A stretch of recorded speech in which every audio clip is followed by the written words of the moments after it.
in Baltimore today and talking about the streaking, surging Orioles at this point. Luke Jones joins us after yet another triumphant, and the little orange bandwagon starting to grow here as the Orioles start to win games that, quite frankly, matter, right? And the Orioles continue to swing the bats the way they have since the All-Star break. It's funny. I can think back to the middle of June when the Orioles were in the midst of that incredible stretch of giving up 5 or more runs in 20 straight games.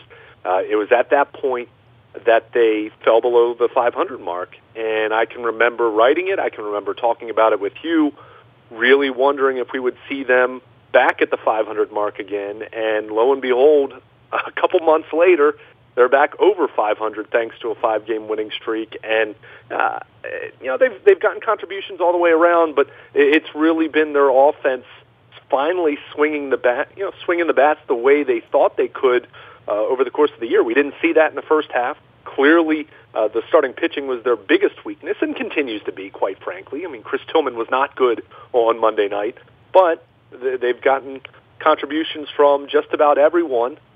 Chris Davis and Mark Trumbo's disappointment aside, they've really gotten a lot of contributions up and down the lineup, and it's made a major difference. And you continue to look at those wild card standings, whether it's the Royals, who've been shut out 4 times in a row, or the Rangers who've fallen back down to earth, Seattle. It's the same story. This is just the Orioles' week.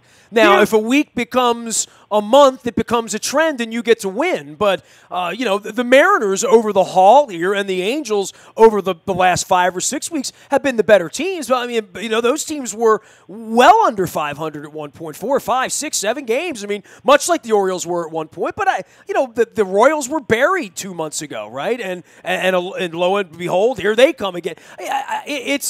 It really is crazy. I mean, I thought Tampa was good there for a minute or two, right? I'm not convinced about any of these teams. I think the Twins have been a good story, and they're kind of the story right now because they were sellers, and suddenly they start winning again, and they get themselves back in that second wild card spot. But I'm not a believer in them. I mean, they have a minus 28 run differential. That's a little bit worse than what the Orioles' run differential is right now. The Angels, as you said, you give them credit for the way that they hung around with Mike Trout missing, the better part of 5 or 6 weeks earlier in the season. But, they've cooled off. It's just, I continue to look at all of these different teams and challenge anyone to really tell me, which team is for real there? Which team is legitimate? And every one of them has a flaw. Some of these teams can pitch and they can't hit. Some of these teams can hit and they can't pitch, like the Orioles. Some of these teams are just kind of okay across the board. But when you get to this point in the season where we talked about this recapping the Boston series, it becomes a sprint and less of a marathon at this point.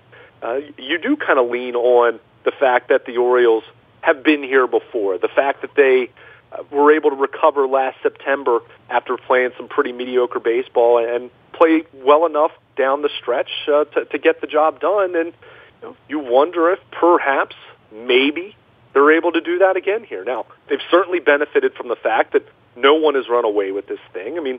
To get 1 game over 500 on August 29th, that's not anything to write home about. And most years, you'd still be 4 or 5 games out of the wild card under that circumstance. Yeah, and you wouldn't feel so good about it unless you've spent the last 2.5 months under 500. Right. It's a pretty meager celebration to some degree in most years. Not this year, though. Exactly. And as I made the example to you a couple weeks ago, it's very similar to when you're talking about a bunch of teams that are 7-7 in that second wild card spot, that number 6 seed in the AFC. Hey, by the way, you know what I brought up? I'm talking all these Saints people all week. Remember a couple years ago in that division, they were all fighting to be 7-8-1 to get a playoff berth. And then, hey, look, again, this will be my focus for the next 35 days. If you are the winner of this little mini tournament of these 7 teams, you get to go to Yankee Stadium and play 9 innings.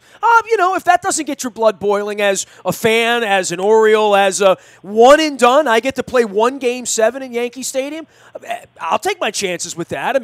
That makes Dan Duquette brilliant. It makes Angelos brilliant. It makes all of them brilliant for hanging in just to have that opportunity. And right now, it's it's literally sitting there. There's no reason they can't be that team, forcing you and I to get on the Bolt bus or whatever that Monday, Well, I mean, it just comes down to this. I mean, and I don't think it so much makes them brilliant. I mean, there's still very good arguments for them to have sold at the end of July, but one of the main arguments that Dan Duquette made was we have a lot of guys with track records that we think are going to bounce back somewhat. And some of them have, others have not. But then there have been other guys like Trey Mancini, for example, or Jonathan Scope, who've done way, way more than their track record ever suggested. So, you get some of that. Kevin Gausman's pitched much better since the All-Star break. Hellickson's given them a little bit of a boost here and there, although some of his starts have not been so good. Bundy's gotten himself back on track.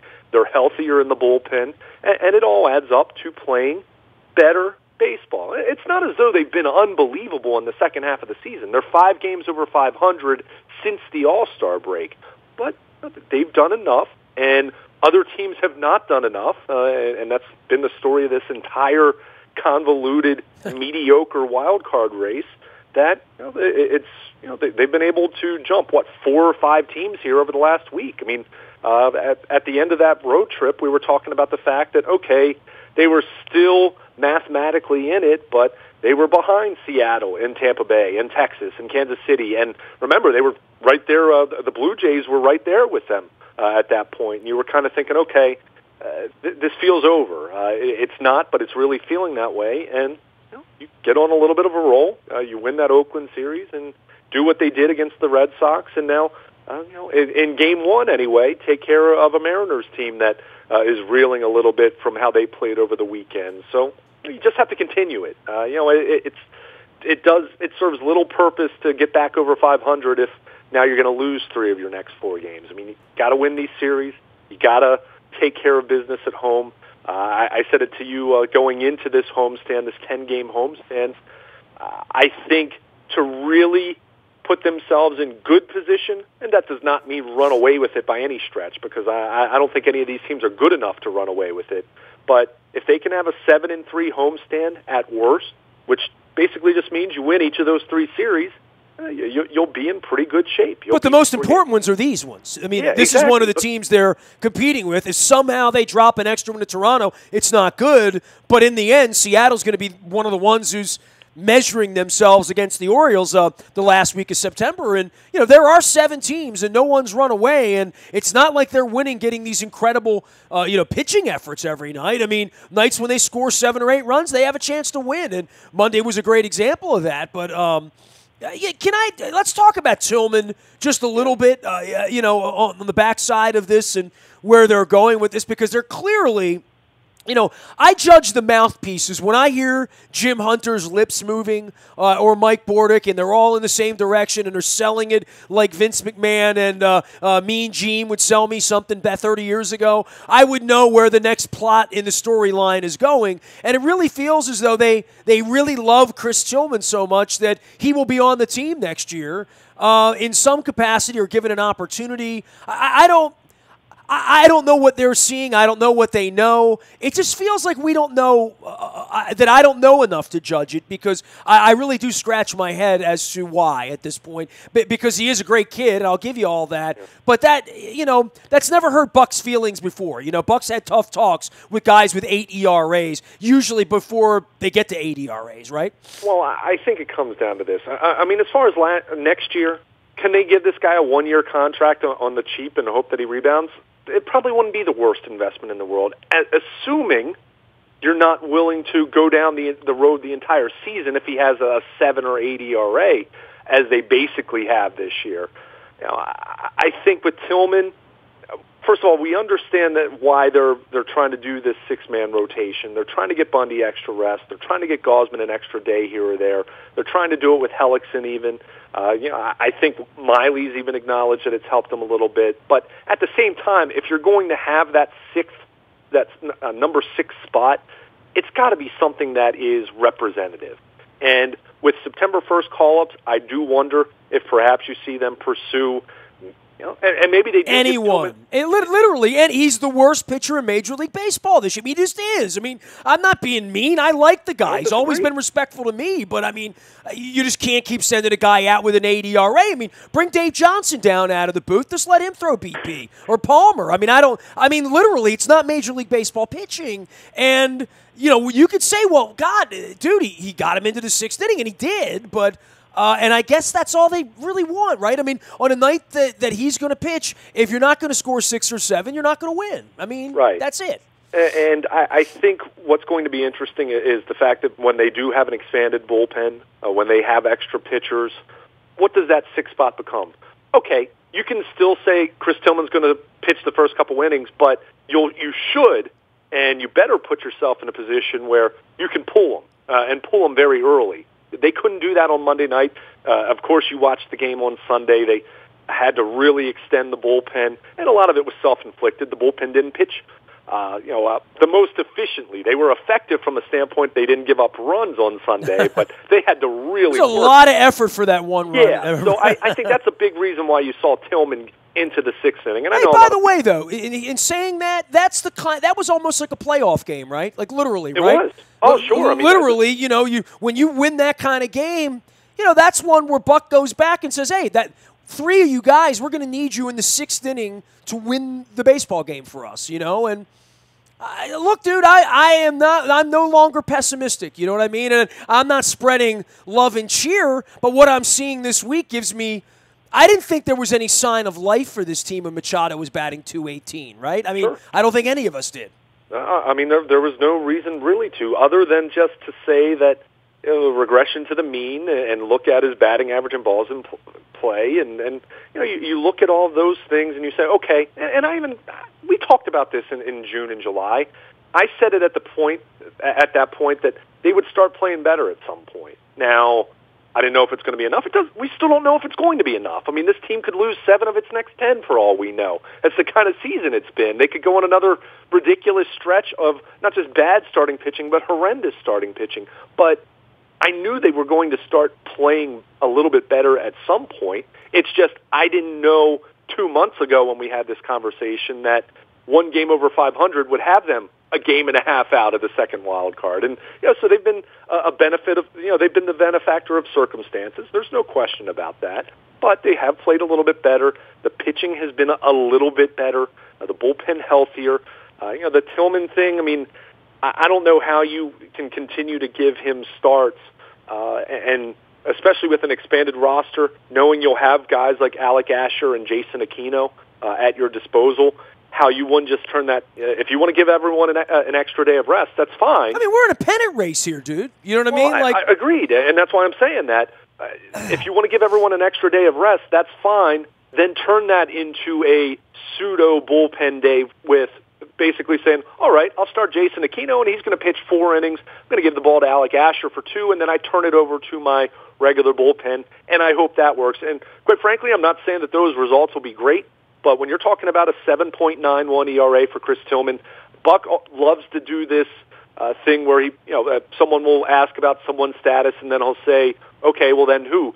The answer is when someone has an ERA almost 8, it's anyone else, because I don't think any of these options at AAA are very good, but that said, I don't think all those guys are going to have 8 and 9 ERAs at the major league level either. I mean, that's a really low bar to clear, and at this point, I love Chris Tillman. He's done lots of good things for this team, regardless of what happens with him in the offseason, whether they try to bring him back on a 1-year make-good kind of contract or if he departs. He should be remembered fondly, not just for what happened in 2017. But that said, all of that was then. This is now.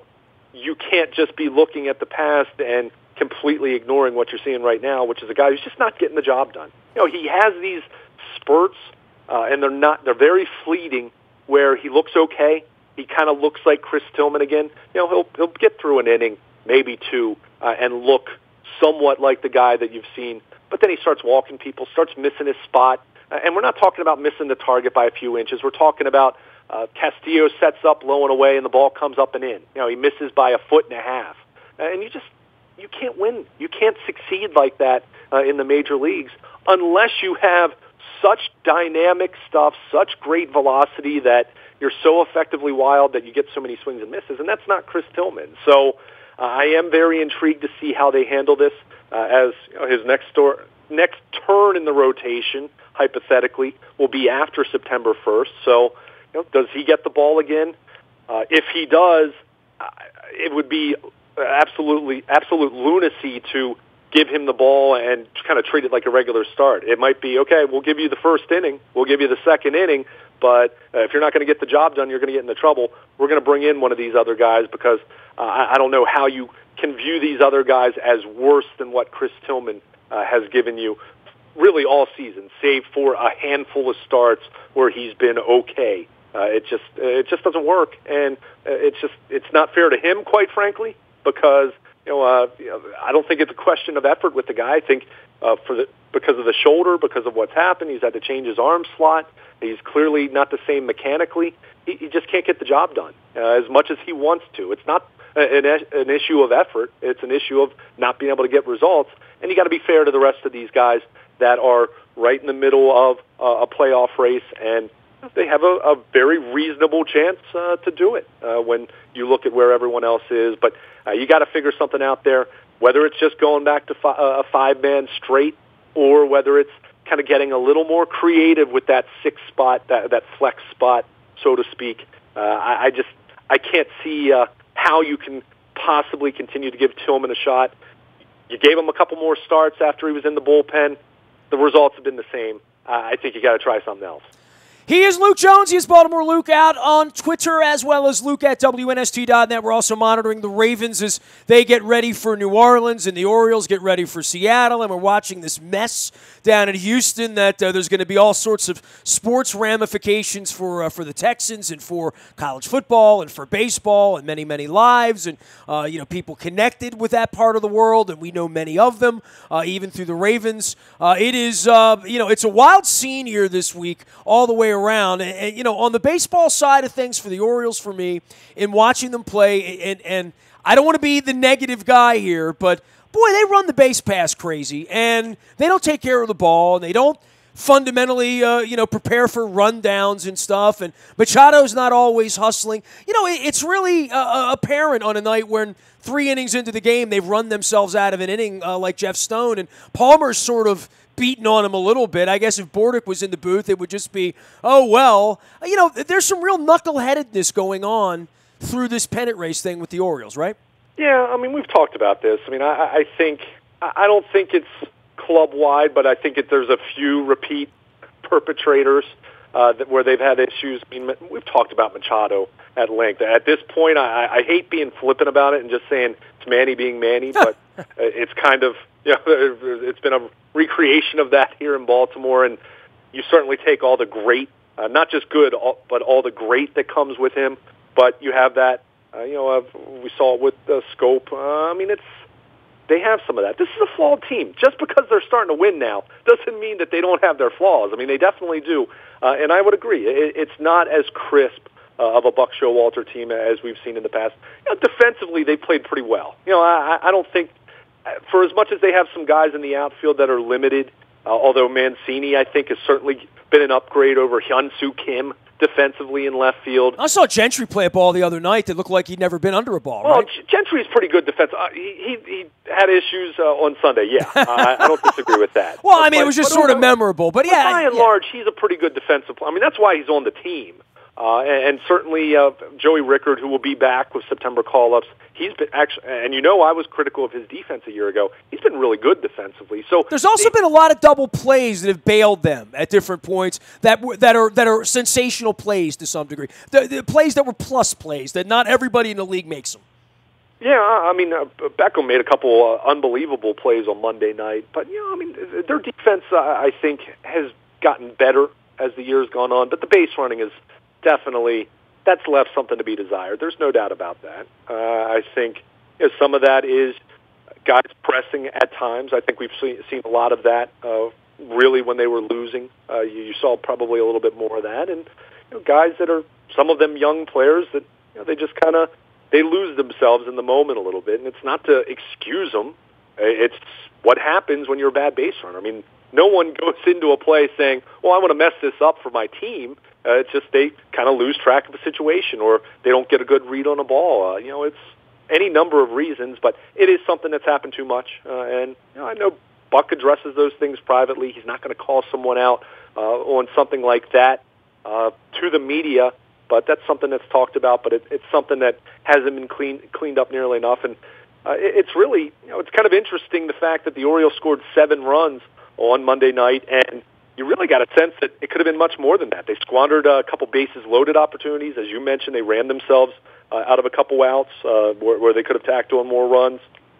They did well from a standpoint of they were 6 for 16 with runners in scoring position, but they had 16 opportunities with runners in scoring position at the same time. So it just there was a lot of station to station too. The bases were always full, but they were like inchworms moving around the bases. Yeah, right? Well, but at the same time, when you just spend time talking about the fact that they run themselves out of some innings, well, then play station to station.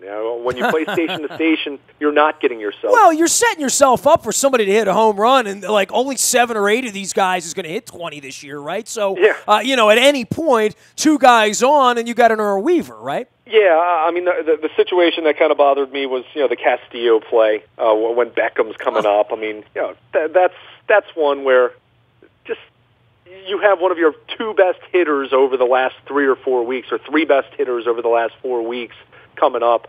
Why mess with it? Dude, I tweeted some Eastwood Little League humor there. It's like when you're a tyke, you just run around the bases till somebody tags you out because it's fun. Yeah. I mean, that's literally the way it looked the first 3-4 innings of the game. And, I think Palmer was kind of aghast, honestly. And by the way, it's such a better experience watching the game with Jim Palmer. It really is, Like, I got offered a ticket to go to the game. It was a beautiful night to go out there, and Palmer was doing the game. The nights that Palmer does the game at this point, because I feel like it's seeing you too, I'm not going to have that. Palmer's not going to continue to do this like this, I don't believe. Like, I don't think 5 years from now Palmer's going to be doing 50 games a year. I just don't think that that's going to be the way it's going to go. And, I miss sitting and watching the games with Brooks from my childhood, and John Miller, and John Lowenstein, and all the things that I loved about it. There's so many nights now that I sit and I'm very frustrated by the broadcast. I don't think they're good. I don't think they're honest. And on a night when Palmer's in there and they're doing stupid stuff, Palmer's like, what are we doing here? Come on.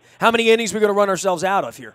Yeah, Jim's going to be honest. There's no doubt about it. And to the point you just made, he's 71 years old. He keeps himself in great shape. If anyone's going to continue to do that into their 70s, at least on a somewhat normal basis. He's not doing quite as many games as he used to in the past, but still doing a large bulk of the schedule.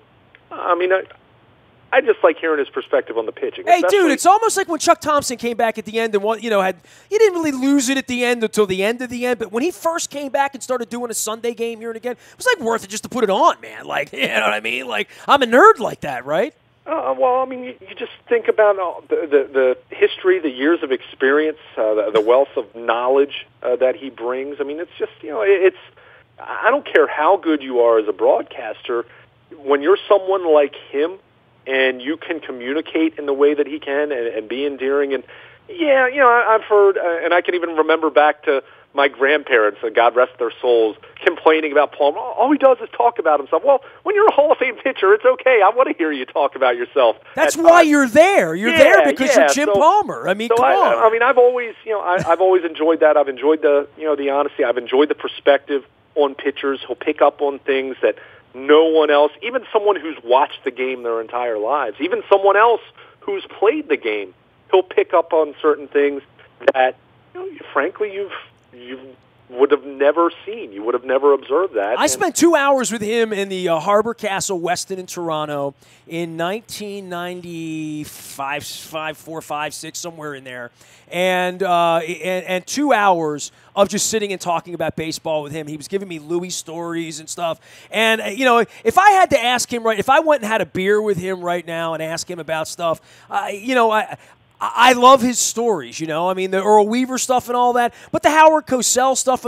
If he and John Miller were doing the games together, you know what I mean, for a season, just think about what that would represent for people like us.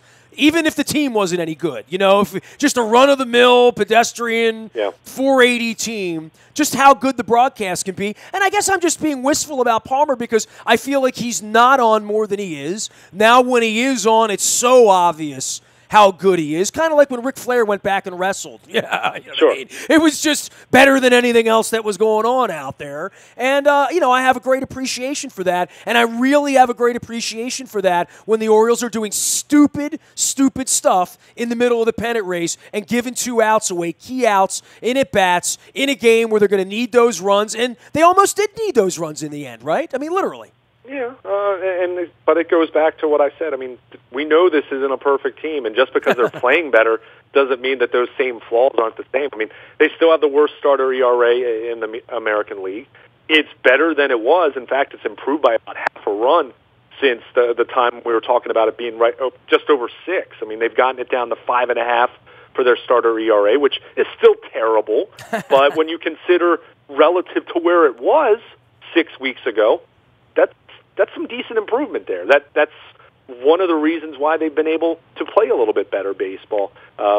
Certainly the offense being a huge reason why, with their offense being basically as good as it gets since the All-Star break. So, but I mean, there's clearly things that they don't do well. Starting pitching is not good. I would agree with you about the base running. I think their defense has improved as the season has gone on. It doesn't mean it's perfect, doesn't mean it's at a 2014 level, but I think they have some better options to use at certain spots that they maybe didn't have either earlier in the year or even going back to last year or two. But it's a team that's playing well. They deserve credit. I mean, as we said, talking about this team back in mid-June and July when they finally fell below the 500 mark, I was very skeptical if we were going to see them above that mark again.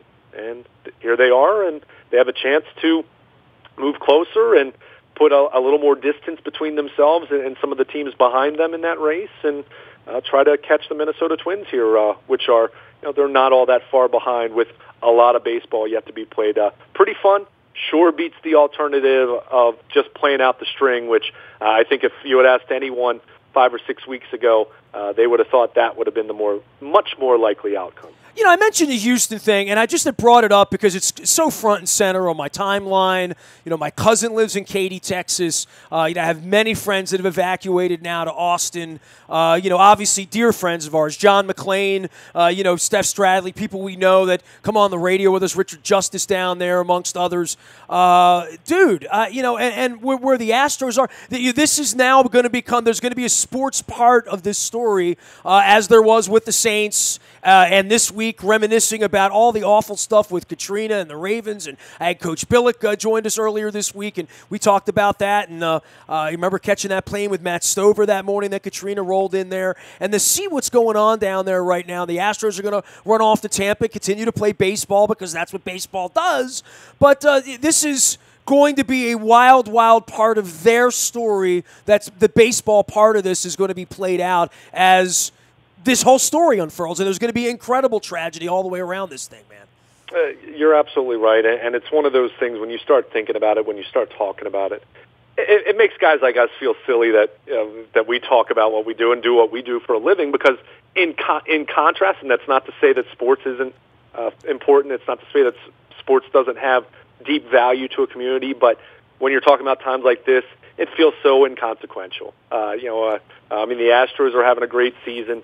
They get inconvenienced from a scheduling standpoint, but no one's complaining about it. But by the way, the first guy out's J.J. Watt, though, right, with an Instagram video and cool. Give money. That's what I mean about sports. I mean, literally, sports is already into this because J.J. Watt's in front of it, Yeah, and that's where, as much as I just spent time talking about it not being important, that's where you do find the value because it is uplifting to people. And in this case, here's one of the great sports figures of that community fundraising for people in need and raising a lot of money in a very short period of time. And it's great to see that kind of stuff. Certainly the sports, while it's not important to a lot of, and not the first thing on a lot of people's minds right now down in that area, it is a pleasant diversion, even if it's just to see the score and to check it on your smartphone and read what happened, even if you've been in the middle of trying to save your home or trying to just get to safety. I mean, it's just it's something that really puts things in perspective. And when you look at those teams, I mean, they're going to face, I'm sure, an obligation after this thing finally is over and the cleanup efforts continue. That it's something that is important. You mentioned the Saints with Katrina. I think back to 9/11 and how the sports teams were a moment of relief, a moment of distraction.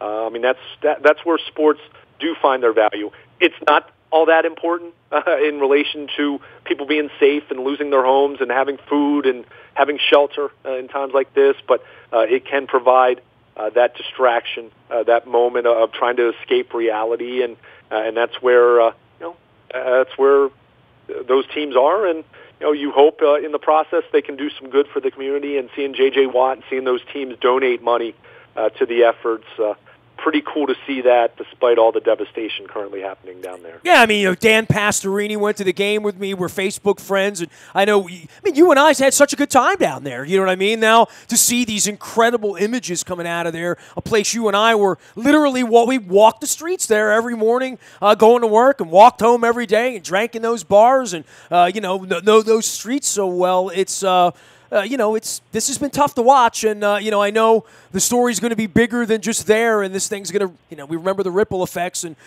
weeks and weeks and months and years going on. The football side of this, and I know, the Texans are trying to get ready for a season, the Ravens are trying to get ready for a season, and the Ravens are about to fly down to New Orleans into the middle of some of these bands of rain down there to a trip that, like I said, had some ugly reminders as well.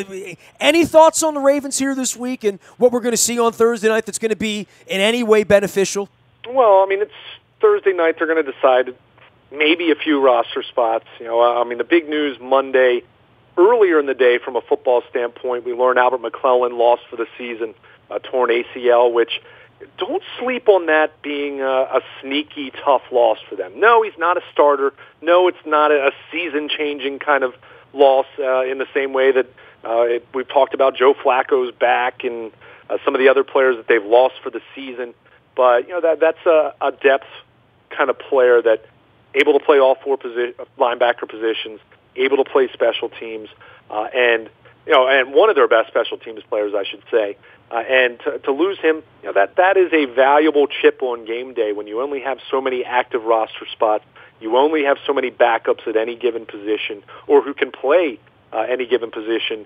And, he's someone that could, play a few different spots if you have one or multiple injuries in the same game. So losing him hurts, but on the flip side, probably creates an opening for a guy like a Bam Bradley or a Donald Payne. And those are the types of guys that are going to be fighting for jobs on Thursday night. I mean, we're not going to see many relevant players at all. I mean, of their starters, and I use that term loosely because you're really not going to see many other than a Kamale Correa type who, quite frankly, needs to play and needs to translate what he's done in practices into games. And, it's kind of been a very mixed bag with him. You're not going to see many starters other than young guys that are trying to prove themselves, young guys that are currently in the mix to become a starter. You're going to see rookies. You're going to see a lot of rookie free agents. Keep in mind the roster in the past would have trimmed down to 75 at this point.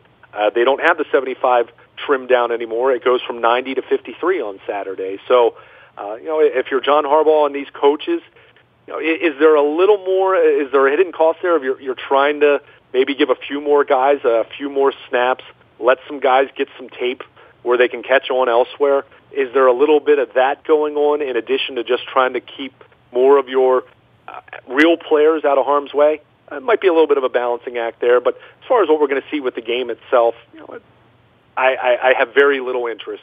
I'm just being honest. I don't have much I just remember Saturday night, and I'll admit to everybody, 2-minute warning of the first half. I said to you, can I just put my head down on the desk here? Like, I felt like I was in 5th grade and you were the teacher, and I'm like, I'm not sleeping, Teach. I'm just resting my eyes. You know this isn't a Ravens thing. It's an awful product. When Roger Goodell's saying at the beginning of training camp even acknowledging himself that it's not a good product. You know it's a bad product because the commissioner works for the owners, and the owners, they love the preseason because they get revenue out of that. I mean, there's value to it to a degree, but that value is not entertaining.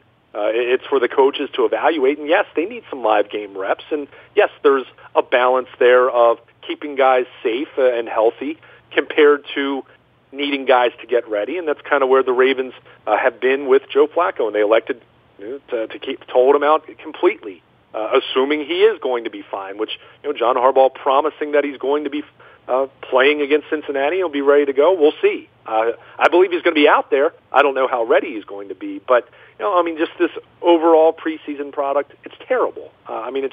It's something that is not very entertaining to watch. And even the third preseason game, which the first half usually should feel kind of sort of like real football, it did not feel that way on Saturday.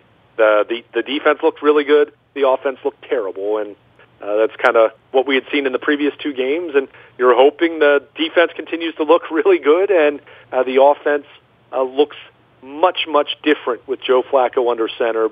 And I believe it will. Just get me to Cincinnati, dude. Just get me there. Just get me there. Just get there. And let's see what happens. That's that. We're going to be predicting right up until the game starts. We're going to have no clue what we're going to see, but that's probably part of the game plan for Marvin too. Is that Marvin has no clue what he's going to see either, right? Well, and Marvin Lewis losing defensive players. Adam Jones already suspended one game for the Bengals. Vontaze Burfict, who I'm sure is going to appeal, and I know the Bengals have expressed some support, but suspended 5 games. You are your reputation, aren't you? Well, and that's the thing. Not specifically. It's not even specifically all about that hit. It's the accumulation of dirty hit after dirty hit, and transgression after transgression. So, that's the Ravens have 11 days now at this point to kind of get ready for that, and we'll see how many practices Flacco can stack. Whether he's back on the field Saturday or whenever it might be. Got a lot of work to do, and there's going to be some rust, and there's going to be some growing pains, and I hope the offense isn't as bad as we've seen in the preseason. I don't care what John Harbaugh says about them playing well on Saturday. They did not play well. I don't know how you could look at that offense and think that it played well. I thought their pass protection was okay. That's about it. And Taquan Mizell looked pretty good. That's about it. So they have a lot of work to do, but the good news is none of what we've seen to this point counts. But the bad news is what we are going to see pretty soon does count, and as you said, I don't think we have any idea what to expect from this offense, other than I think expectations have to be tempered if you're being at all realistic about this thing. This isn't going to be the greatest show on turf. This is going to be an offense that early in the season you hope it can be mediocre. You hope it can take care of the football.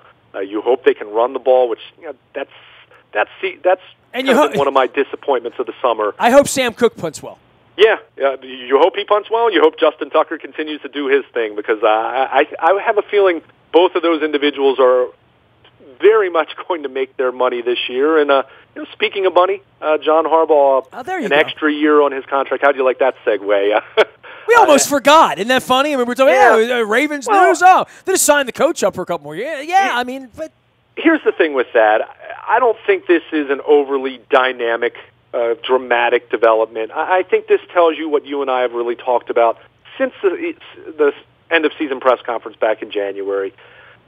I don't think the pressure on John is nearly as great, as severe. I don't think the urgency is as dramatic as many outsiders have believed it to be, or in some cases wished it to be.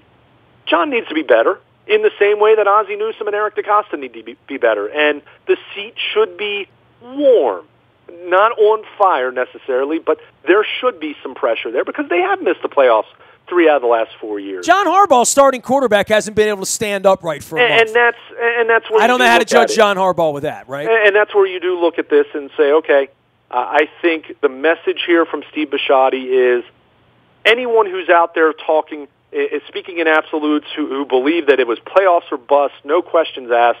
I never felt that was the case anyway. I think it was very much a judge it by how it looks. Is it 8-8 and they go into the offseason saying, well, we need to fix the offense because we didn't do enough to it last year. And that's been my belief since free agency. I didn't think at that point they didn't do enough offensively. Now the injuries have just made it worse. So is it just because of that, or do they go 6-10 and the defense is great and the offense is horrendous and the locker room fractures? If that happens, then I don't think this 1 year added on makes John absolutely 100% untouchable if things really go south. This wasn't a 4-year extension. This was an extra year added on. He's now under contract through 2018. Look, in the scope of $175 million cap figures for teams, a $7 or $8 million coach is expendable in the end. Right. And more than that, if John took a job coaching the Bears across the street or the 49ers down the road or the Lions across the whoever it would be, his pay would be pushed. If Billick had taken a job the next year in Oakland or whatever, Bisciotti wouldn't have had to have paid him. Right. That's just kind of the way this rolls. You know what I mean? And the Lions were still paying Jim Schwartz last year, I think. I don't think that pushes the meter any more than it buys Bisciotti peace of mind to know I can have him be my coach if I want him to be. Right. And I think the message to John here is, look, there are a lot of people who say that win or else this year. John, you're my guy. I hired you.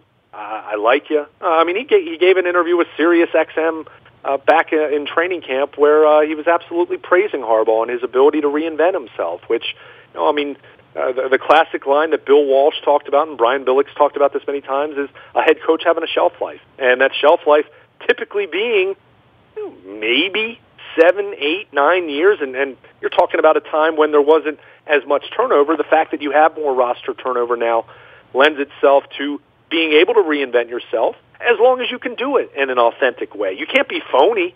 You have to do it in a way that is still going to be effective. And Steve Bisciotti, the way he talked earlier this summer, expressed the belief in that. Now, that said, that doesn't mean that John Harbaugh is untouchable under any circumstance. If they go 5-11 and the locker room completely falls apart and players tune him out and there's a lot of strife, much like what happened with Brian Billick in 2007, although injuries were a huge part of that season, if we're being fair to the Super Bowl 35 winning coach.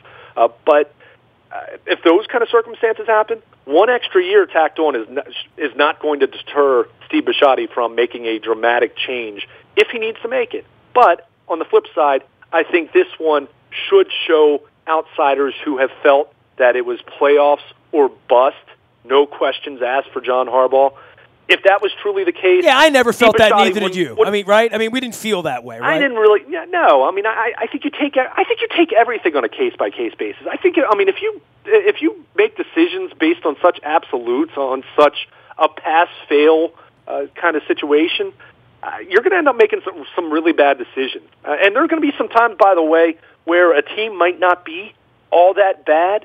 But if things are really bad behind the scenes, you might need to make a change in that case. There might be a scenario if they do go 8-8, but things completely fall apart and he loses the locker room and there's a lot of internal strife.